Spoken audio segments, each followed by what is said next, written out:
turashima Imana muri iki gitondo yuko Imana iduhaye umwanya mwiza, iduhaye ubuzima, iduhaye ndetse n'umwanya wo kumva ijambo ry'Imana cyangwa se kuganira ijambo ry'Imana.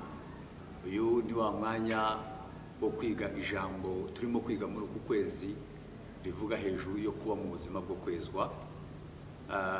Ni opportunity ikomeye ku muntu wese ubisha agaciro cyangwa se ubasha guhindurwa n'ijambo ry'Imana, kuko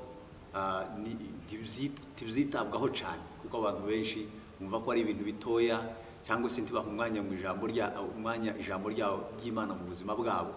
Ariko mu by'ukuri uyu ni umwanya ukomeye, ni umwanya mwiza kuri buri wese uzabiha agaciro akabitekerezaho.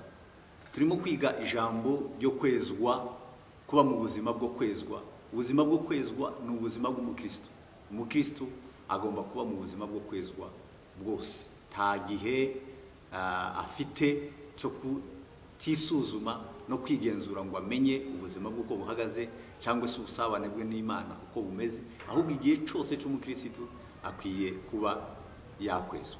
Rero mbere yuko dukomeza, reka dushime Imana mu masengesho, hanyuma tuze gusoma ijambo ry'Imana, tuganire umwanya muto cyane ijambo ryayo. Data, ndaguhimbaje muri iki gitondo, uhabwe icubahiro, ushimwe kuko waduhaye ubuzima, ushimwe kuko watugiriye neza, tukaba tubonye umwuka wo guhumeka, tukaba tubonye imbaraga ndetse n'umwanya mwiza wo gutera intambwe tukagera hano mu nzu yawe. Uhabwe icubahiro, kuba mu nzu y'Imana n'umugisha n'imbaraga zikomeye zibasha kudufasha mu rugendo rwo kuja mu ijuru. Rero tugiye kuganira ijambo ry'Imana. Umuntu wese uzakurikira rino jambo, reka yumve icyo Imana igambiriye ku buzima bwe n'icyo Imana ishaka kumwigisha. Mwuka w'Imana uri muri twe abashe kudusobanurira no kutwigisha cyane iby'ijambo ry'Imana ku buzima bwacu. Urakoze Data, muri uku kwezi kw'amagambo yo kwezwa, reka tubihe imbaraga mu buzima bwacu, tubase kwezwa n'ijambo ry'Imana, tuboneke dukwiriye turi mu buzima bunezeza Imana. Urakoze Data, ndagushimiye muri iki gitondo ku mwanya mwiza uduhaye, mu izina rya Kristo Yesu. Amen. Ndasoma ijambo ry'Imana mu gitabo cya Timoteyo wa kabiri, ibice ni 2 n'umurongo wa 22. Haravuga ngo nuko uhunge irari rya gisore, ahubwo ukurikize gukiranuka no kwizera n'urukundo n'amahoro, ufatanije n'abambaza umwami wacu bafite imitima iboneye. Amen. Ndongera nsome mu gitabo cya Yohana wa mbere, ni ibice 2 n'ubundi, umurongo wa 15 n'uwa 16. Aravuga ngo timugakunde iby'isi cyangwa ibiri mu isi. Umuntu nakunda iby'isi, gukunda Data wa twese tikuba kuri muri we, kuko ikiri mu isi cyose ari irari ry'umubiri, ari irari ry'amaso cyangwa kwibona kuz'ubugingo, bidaturuka kuri Data wa twese, ahubwo bituruka mu isi. Amen. Kuko navuze turimo kwiga amagambo avuga hejuru yo kwezwa, kuba mu buzima bwo kwezwa. Iki ni igihe twagira umugisha wo kumva Imana mu ijambo ryayo no kubasha gutunganya ubuzima bwacu, kuko ubuzima bw'umukristo nkuko nari bivuze ni ubuzima bukuri kuba mu gihe cyo kwezwa. Umukristo agomba guhora yezwa mu buzima bwose, uko bwije n'uko bukeye, mu bitekerezo, mu magambo avuga, mu bikorwa akora, mu ngendo ze, mu miterere ye. Ibyo byose bigomba kugaragaramo kwera kw'Imana, kuko ijambo ry'Imana rivuga ngo mubabera kuko uwabahamagaye ari uwera. Rero turimo kuganira ano magambo, turifuza ko umuntu wese cyangwa se umukristo wese uzakurikira aya magambo muri uku kwezi akumva azabe mu buzima bwo kwezwa, azitandukanye n'ibindi byose yegurira Imana. Kandi nimba hari n'icyaha ufite mu buzima bwawe, turagukangurira kwegera abashumba bawe, ukatura ibyaha, ukatura gukiranirwa ufite, kugira ngo ubashe guhura n'Imana. Kuko iyo umuntu afite icyaha mu buzima bwe, aba atandukanye n'Imana, haba ari kumwe n'Imana. Icyo ushobora gukora cyose kibica imfabusa, nta musaruro gifite ku buzima bwawe, nta nyungu gifite imbere y'Imana. Nicyo Imana ishaka, irashaka ibitambo bizima byera bishimwa n'Imana. Rero muri icyo gihe iyo umuntu ari mu buzima bwo kwezwa abasha kuba igitambo kizima cyera gishimwa n'Imana. Ariko iyo umuntu atari mu buzima bwo kwezwa, iyo umuntu yitwara uko ashaka, nubwo yakwitwa ko ari umukristo akaba asenga ari mu rusengero, icyo gihe ibintu akora aratakaza. Amen. Niyo mpamvu rero turi mu buzima, turimo twitoza ubuzima bwo gutera intambwe, twegera Imana, twumva Imana, dushaka Imana, tuganira n'Imana binyuze mu ijambo ryayo, kuko ijambo ry'Imana niryo ritweza. Ubushize twarimo tuganira amagambo avuga hejuru yo kwezwa, kuba mu buzima bwo kwezwa. Kuba mu buzima bwo kwezwa twasanze inzira ya mbere umuntu ashobora gucamo kugira ngo abeho mu buzima bwo kwezwa cyangwa se mu buzima bwo kunezeza Imana. Icambere no kwitandukanya n'ibyisi. Dusoma ijambo ry'Imana rivuga ngo mwitandukanye n'ibyisi, ngo ntimukishushanye n'abisi mudahwanye, ahubwo ngo muhinduke rwose mugize imitima mishya. Amen. Tugomba kwitandukanya n'isi. Isi tuvuga ntabwo ari ubutaka, ntabwo ari entité géographique, ahubwo turavuga imikorere y'isi n'abatizera. Imikorere y'isi n'abatizera, kuko Satani akorera muri systeme isi ikoreramo iri mu butware bwa Satani.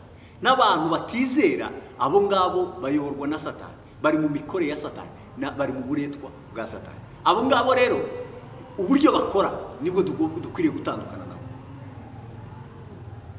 Dukwiye gutandukana n'uburyo bakora, dukwiye gutandukana n'ubuzima babayeho,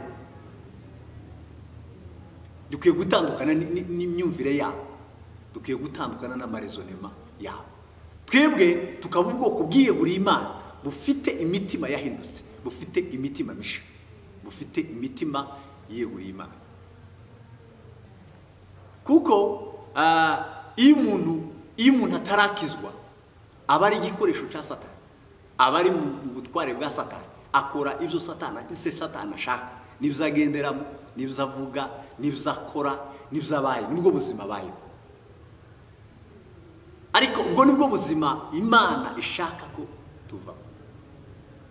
Ubwo nibwo buzima Imana ishaka ko tureka. Imana irashaka ko tuva muri systeme y'isi, buryo si ikora, ahubwo tugahindura icyerekezo. Kuko twamaze kuva mu isi, titugifite gutekereza ibyo mu isi, titugifite gukora cyangwa se kugendera mu byo gutwarwa n'ibintu byose biri mu isi zatwara ubuzima bwacu. Ahubwo dukwiriye kureba ijuru, dukwiye kureba mu ijuru tugatumbira Imana.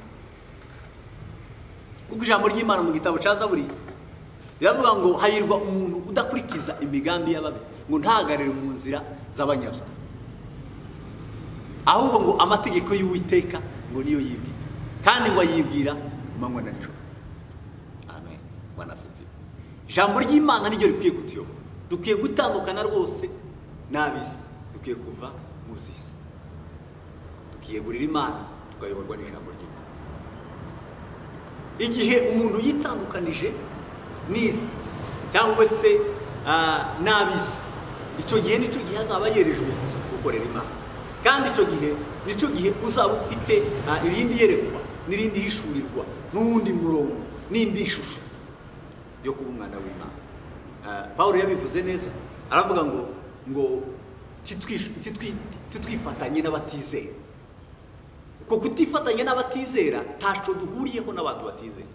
Kandi nimba abakristo bari mu rusengero, barimo bakorera Imana, bari kuja mu ijuru, bagifite isano n'abatizera, nta tandukaniro rihari, ntaco turahinduka. Turacara abantu basanzwe, turacara abantu bayoborwa na kamere, turacara ba Satani, ntaho turava, ntaho turaje. Ariko ntidukwiye gufatanya n'abatizera.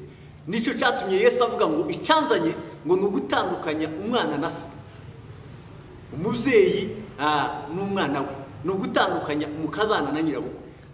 Uko gutandukanya ni ukuvuga ngo uwizera afite umuryango yimukiyemo, utizera aracara uwisi, yaratandukana. Habe nubwo yaba ari umubyeyi wawe ukubyara, ariko niba akiri umupagani atizera, timuhujije ibitekerezo, timuhujije ubuzima, mwaratandukanyijwe. Amen. Icyakora ntabwo byoroshye, birakomeye, ni igitambo gikomeye umukristo agomba gutanga kugira ngo atandukanywe n'abatizera cyangwa se ave mu isi. Dutuye mu isi ariko ntiturabizi. Twebwe dufite intumbero y'ijuru, twamaze guhindurirwa nationalite, turabijuru, turabana b'ijuru. Cyo gituma ijambo ry'Imana Paulo yavuze ngo twebwe ngo tujye duhora dutekereza ibiri mu ijuru, ntidutekereze ibiri mu isi, ahubwo dutekereze ibiri mu ijuru, kuko ibiri mu ijuru nibyo bituyobora. Ijuru niryo riyobora umuntu wakijijwe, wamenye Imana, wakiriye agakiza, ufite Yesu muri we, uwo ayoborwa n'ijuru, uyagengwa n'ijuru, uwategetswe n'ijuru. Nubwo ari mu isi, ari mu isi kubera igihe runaka afitemo, kandi agifitemo misiyo yo kuvuga Yesu, yo gutangaza ubutumwa bwiza bubohora abantu kugira ngo abatizera babashe guhindukira. Ubuzima rero tugomba kubamo ni ubuzima butandukanye n'abantu batarakizwa, abakiri mu isi. Twaganiriye indi nzira ya kabiri ivuga hejuru yo kumvira no kubaha ijambo ry'Imana. Mu buzima bw'umukristo nta kindi kimuyobora, nta zindi mbaraga afite, nta wundi murongo afite, nta yandi mategeko agenderamo, ni ijambo ry'Imana. Mwuka wera twahawe anyura mu mategeko y'ijambo ry'Imana akaduhindura. Ubu ni ubuzima tugomba gucamo, tugomba guhenda duhinduka umunsi ku wundi. Amen. Bwana sifiwe. Cyo cyatumye Yesu avuga ngo ubereshe ijambo ryanje, ijambo ryawe ngo ni ukuri.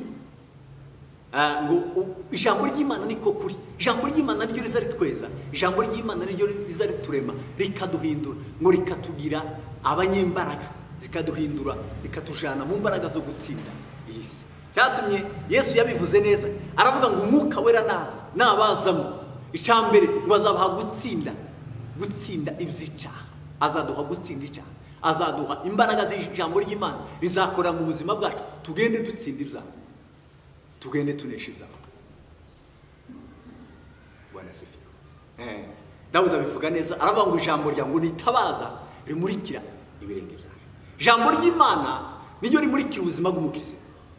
Mu buzima bw'umukristo ryaratumurikiye, riza rigera mu mitima yacu, rikamurika n'ahari umwijima, ugasanga hari ubuzima bumwe utarahinduka ukabuhindura.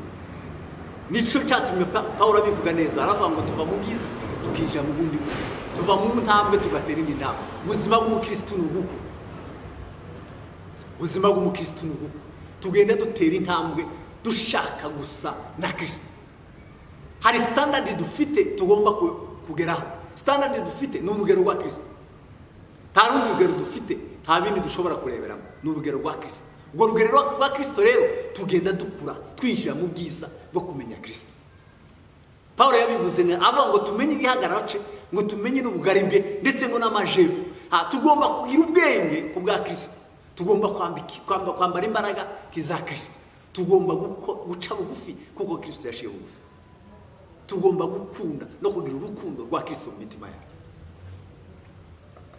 Mari dufashe kandi dukomeze muri ubu buzima, tumenye ko ijambo ry'Imana ari ryo rituyobora. Ijambo ry'Imana nibwo buzima bw'umukristo. Ikindi cyose cyose umukristo akwiye gukora, akwiye kubanza kwigereranya n'ijambo ry'Imana, akabigerera mu ijambo ry'Imana, akamenya ngo ibi bintu ngiye gukora biri mu bushake bw'Imana.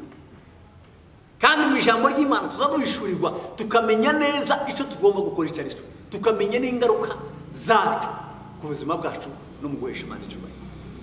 Cyo cyatumye Yesu avuga, aravuga ngo abantu nibabona imirimo yabo ngo bahere ko bahimbaza Data wo mu ijuru.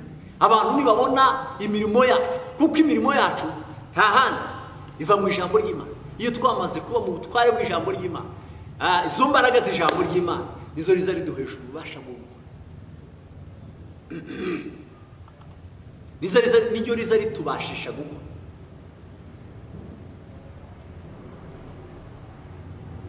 Niryo riza ridushoboza kubasha gukora. Dawudi yabivuze neza, arabaza ngo se ngo ninde uzatura mu mahema yawe, ngo ninde uzazamuka ku musozi, uzaba ku musozi w'Uwiteka we. Aravuga ngo nugendera mu bitungane, ngo agakora ibyo gukiranuka, kandi ngo akavuga iby'ukuri kuko biri mu ijambo, kuko biri mu mutima we.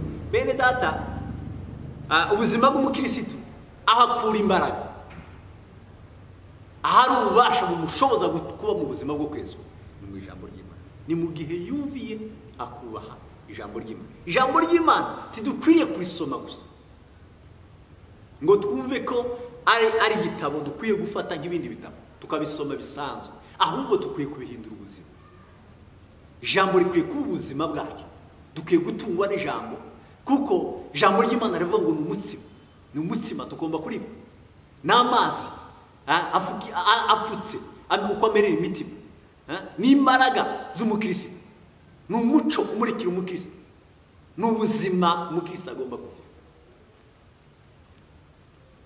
Umukristo udafite ijambo ry'Imana ntabwo ari umukristo, si uwa Kristo, kuko Kristo ni ijambo niwe tugomba kurya, ijambo tugomba kumutunga mu buzima bwacu. Agakiza kadafite imbaraga za Kristo, agakiza katarimo Yesu, si agakiza.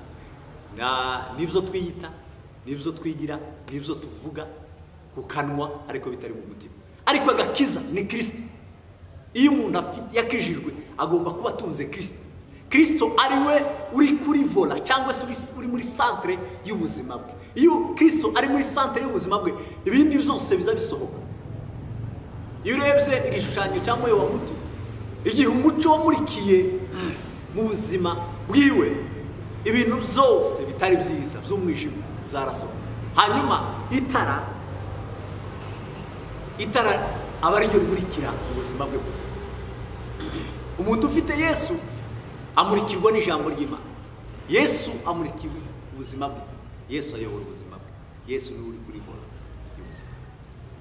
Inzira ya gatatu ariyo tuza gusorezaho ni inzira dusomye muri aya magambo ivuga ngo duhunge irari rya gisore, ahubwo ngo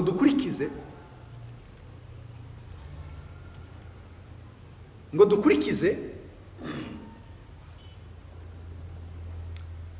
ibyo gukiranuka no kwizera n'urukundo n'amahoro, ngo dufatanije n'abubaha umwami wacu bafite imitima iboneye. Ubuzima bw'umukirisitu wakijijwe ni ubuzima bwatandukanye, ni ubuzima bwavuye mu isi, ni ubuzima bufite icyerekezo. Kuko ijambo ry'Imana rivuga ngo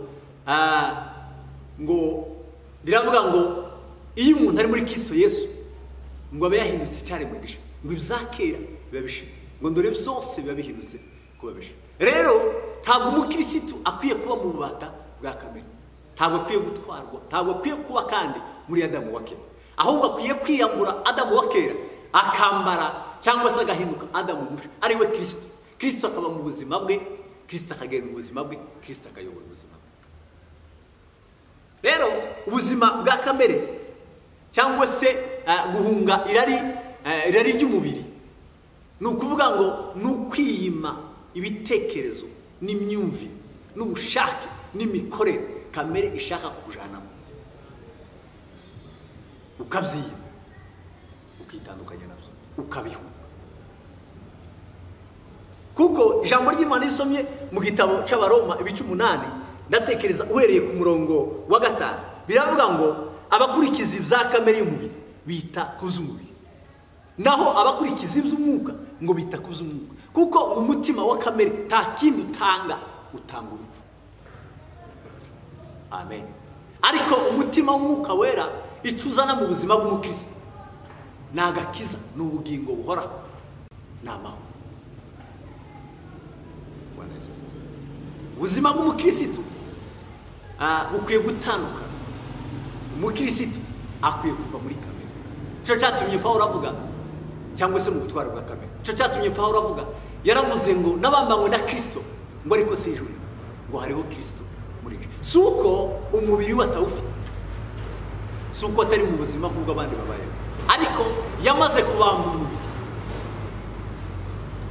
Abivuga neza kandi aravuga ngo kamere imeze nk'ibambwe, cyangwa se ibyisi bimeze nk'ibibambwe, ngo naje nabambwe, nabyo birandeba bikabona ko naje nabambwe.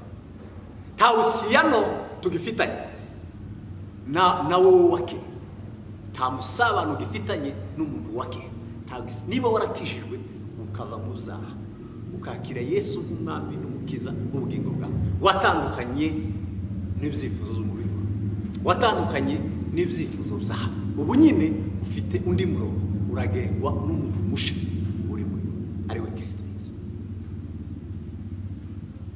Iyo usomye mu ijambo ry'Imana hano hepfo birabangwa ariko mwebwe timukiri aba kamere, ahubwo muri abo umwuka w'Imana aba muri mwe.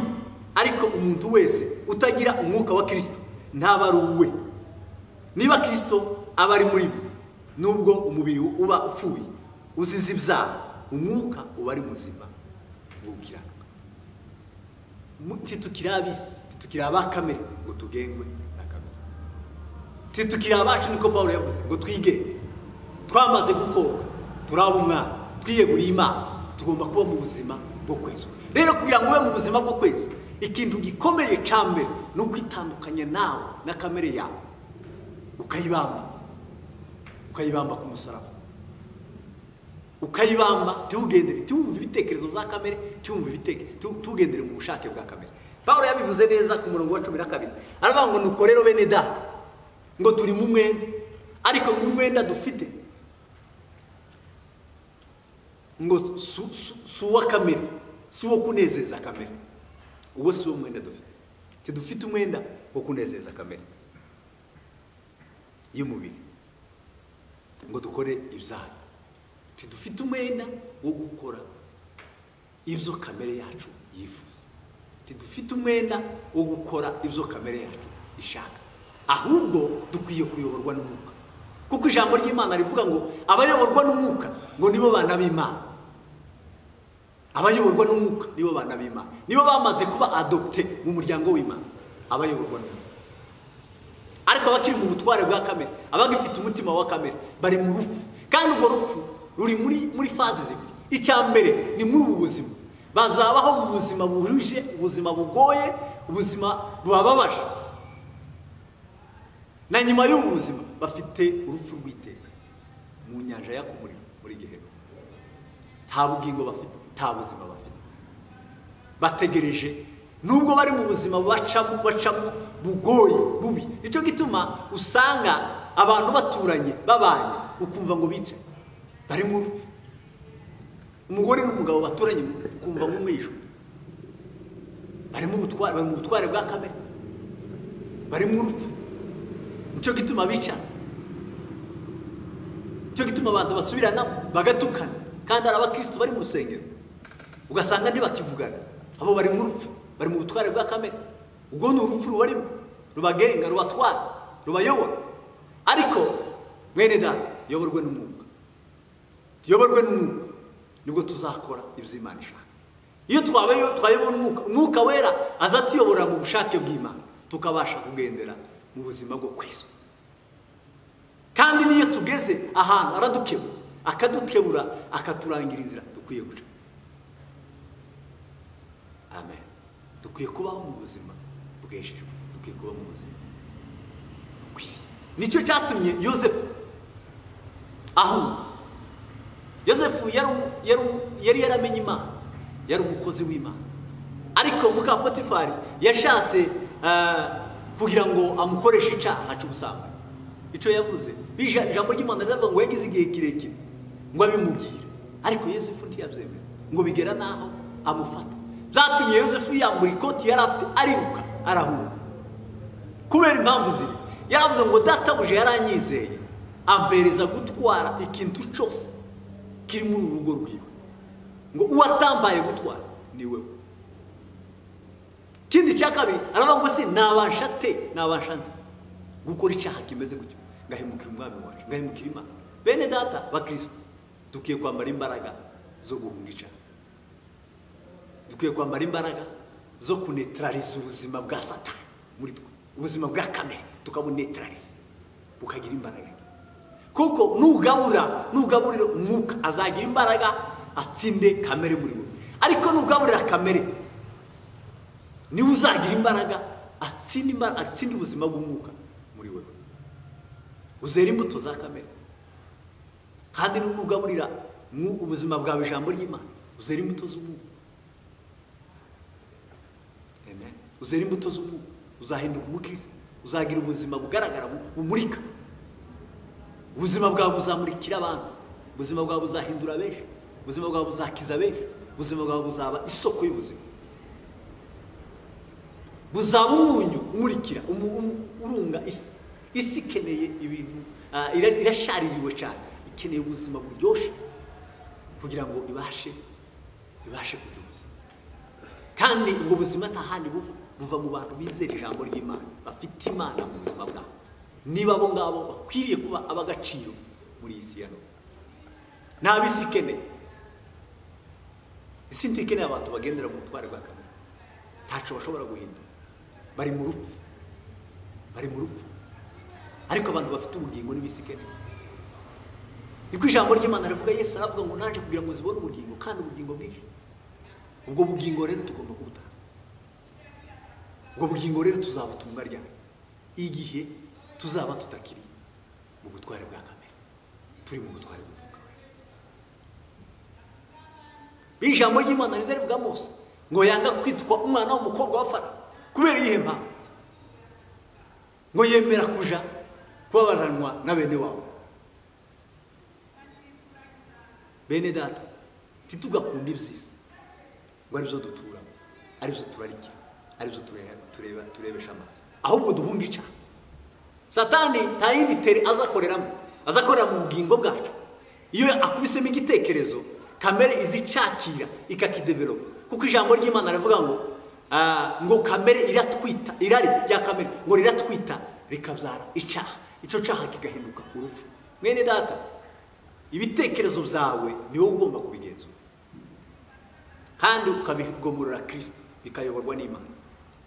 Ijambo ry'Imana Paulo yabivuze neza mu gitabo cya Tito ibice 11.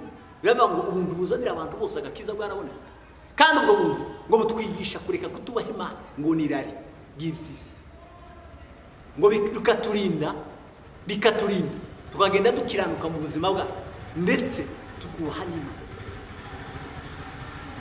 Ikindi ijambo ry'Imana riza rikora cyangwa se ubuntu bw'Imana bukora mu buzima bw'umukristo, ikintu cyambere kimuhereza self confidence cyangwa self control. Ugasanga ufite imbaraga zo kwirinda no kurinda amarangamutima yawe, kuko ijambo ry'Imana rikorera mu marangamutima imbere mu mwuka w'Imana, na Satani nabo niho akorera. Ibitekerezo niho biterwa, bikamera, bigakura, bikabyara imbuto, ikaba imbuto nziza cyangwa se imbuto itari nziza, igaragaza kutakishije. Ariko ubwo buntu bw'Imana nibwo butubashisha kugenzura ubuzima bwacu. Ibitari iby'Imana tuza tubidisipline, tukabihereza integeke, bikagira integeke mu buzima bwacu. Ariko Imana ikagira imbaraga, ikazamuka mu buzima bwacu. Ubuntu bw'Imana ni Kristo muri wowe, ni Kristo mu buzima bwawe, ni agakiza kuzuye, ni imbaraga z'agakiza, n'ibyishimo by'agakiza, ni amahoro y'agakiza. Ibyo nibyo wakira muri wowe mu mutima wawe, ibyo bikuzura umutima wawe, bikabasha kugenzura no kurema ubuzima bwawe, bikagira urwego ugomba guhagarara cyangwa se ugomba kuba. Ikindi cya kabiri ubuntu bw'Imana butuzanira ni uguhakana ikibi n'imbaraga zo guhakana ubuzima butari ubw'Imana. Amen.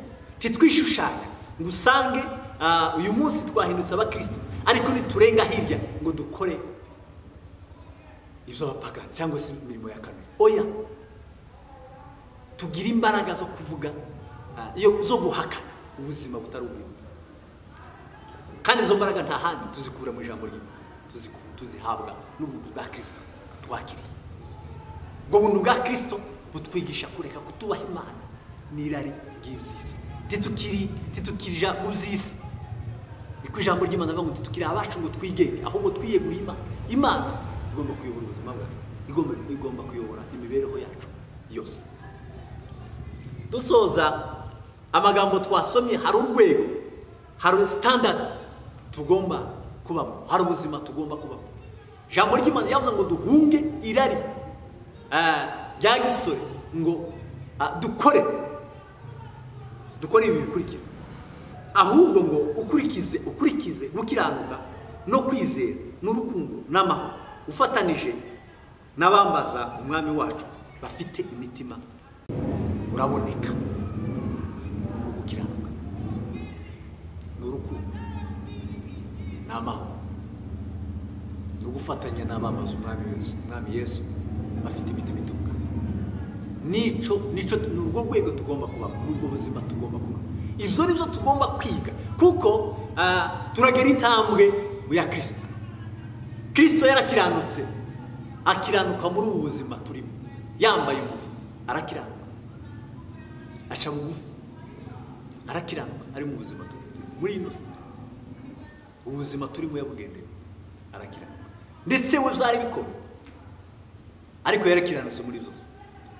Kristo yagaragaje urukundo, yadukunze, yakunze abari mu isi si bose, aradupfira kuri bwo tukuze. Mwene data, ukwiye kuba mu buzima bw'Yesu, ukwiye kuba mu buzima butunganye, ugomba gutunganya kandi urwego ugomba kugenderamo n'ukwera imbuto zo gukiranuka, n'ukwera imbuto z'urukundo, no kugira amahoro yuzuye mu mutima, kuko abafite amahoro nibo bahesha abandi. Ijambo ry'Imana twatangiye twiga rivuga ngo mugire umwete wo kwezwa, mugire umwete wo kubana n'abantu bose amahoro, ngo ni uwo kwezwa, kuko utejejwe atazabona umwami Imana. Gira umwete wo kubana n'abantu amahoro, wahera mu muryango wawe iwawe, bana n'abantu bose amahoro, abawe ubane n'abamahoro, usohoke iwawe uve i Yerusalemu ugere kure.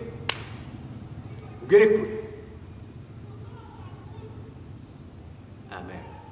Ijambo ry'Imana mu gitabo cy'Itangiriro bivuga urugero rwa Yosefu ngo ni igiti cameza amashami, ngo yarenze igipangu, amashami yarenze ngo ceze imbuto zararenze. Mwene data, ubuzima ugomba kubamo bugomba kuafekta environnement yawe, bugomba guhindura environnement utuyemo. Bireke kuba mu rugo rwawe gusa, bigomba guhindura environnement utuyemo, aho utuye hagahinduka, ukahesha amahoro yo gufita amahoro ya Kristo. Isi buza amahoro, abantu babuza amahoro, ariko abagomba kubahesha amahoro n'abafite Yesu mu buzima bwabo, n'abafite amahoro ya Kristo. Tugomba ngo kuba mu buzima butunganye, tugira imitima itunganye. Igitambo kizima Imana yishimye ni igitambo, ni umutima w'umuntu. Imana ntishimira ibitambo bindi byinshi. Niko yabwiye Dawudi, yaravuze ngo icyo Imana yishimye ngo ni umutima umenetse. Menekera Imana, mwene data, menekera Imana ubuzima bwawe ubusuke hanze, ubuzima bwa Kristo ufite muri wowe, abantu babubone babwumve. Ikibi cyose kiri mu buzima bwawe witandukanye naco, nibiba ngombwa yuko hari icuhunga ugihunge kubwo gukiranukira Imana. Amen.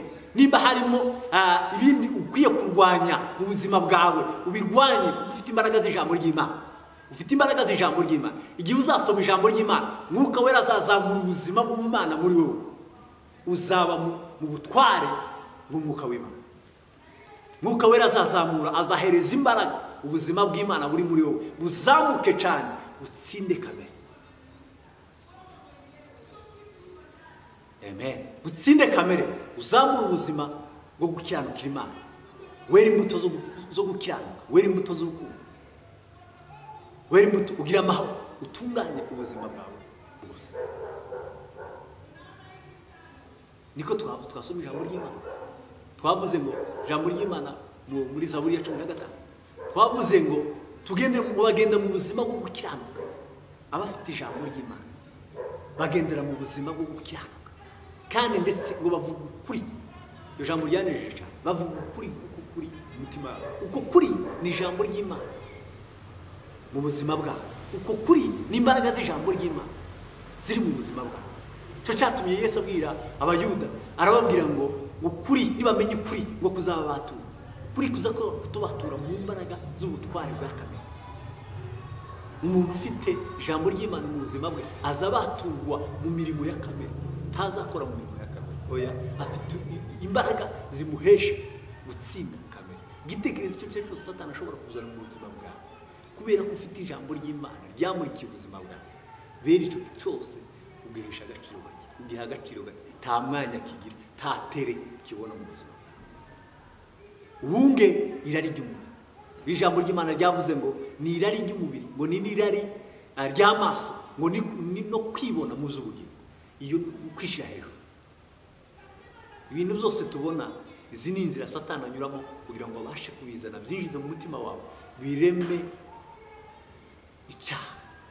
Ariko kinga inzira zose Satani ashobora kunyura, kuko nta kindi uzakoresha ni ukuba mu buzima bwo kwezwa, ni ukwera imbuto z'urukundo, ni ukugira amahoro menshi. Kandi izo nizo tubikura mu ijambo ry'Imana.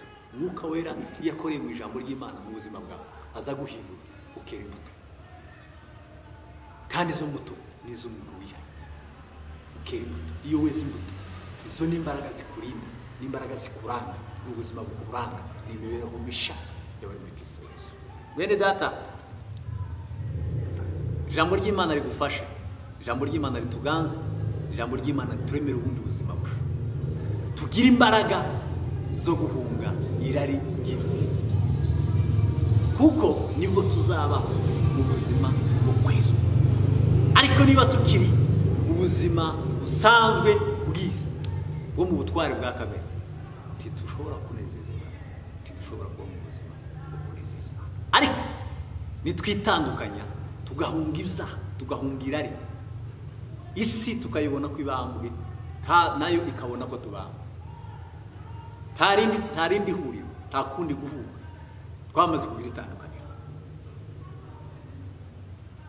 Ntitugire abisi, turabe ijuru, tugomba kugendera mu buzima bwiza bunezeza Imana yacu. Imana ibahe umugisha, Imana ibafashe, Imana ibagirire neza, mu ijambo ry'Imana ibashe guhindura ubuzima bwawe. Kandi wigenzure, wigere muri iyi minsi, waba uri hafi waba uri kure, uza gukurikira no jambo, wigenzure, wishire ku mizani ijambo ry'Imana. Niko ijambo ry'Imana bamurika Yobu yaravuze ngo reka nigere ku mizani iresha, kugira ngo ndebe ko gukiranuka kwanje kukiri kose. Amen. Anavuga neza cyane, aravuga ngo kiriho nkiri mu buzima sinzemerera amaso yanje ko agira icifuza agira, ko yifuza umugore cyangwa se umukobwa. Bwana Yesu asifiwe. Hari abantu bageze ku rwego rwo gukiranukira Imana, batakiriba ku by'isi. Iby'isi ni bigufi, ni bito, nta gaciro bifite, bimeze nk'amase, nka kurya Pawulo yavuze, bimeze nk'amase, nta gaciro bakibihereza mu buzima bwawe, kubera gutunga Yesu, kubera kugira Imana mu buzima bwawe. Dukomere mu buntu bw'Imana, kandi ubuntu bw'Imana butuyobore, ubuntu bw'Imana budukomeze, ubuntu bw'Imana bugendane natwe, ubuzima bwacu buhinduke ubuzima bwo kunezeza Imana, ubuzima bwo kwezwa no kuboneka dukwiriye, dushimwa n'abantu n'Imana. Imana tugire neza, Imana tuganze bwa Yesu Kristo.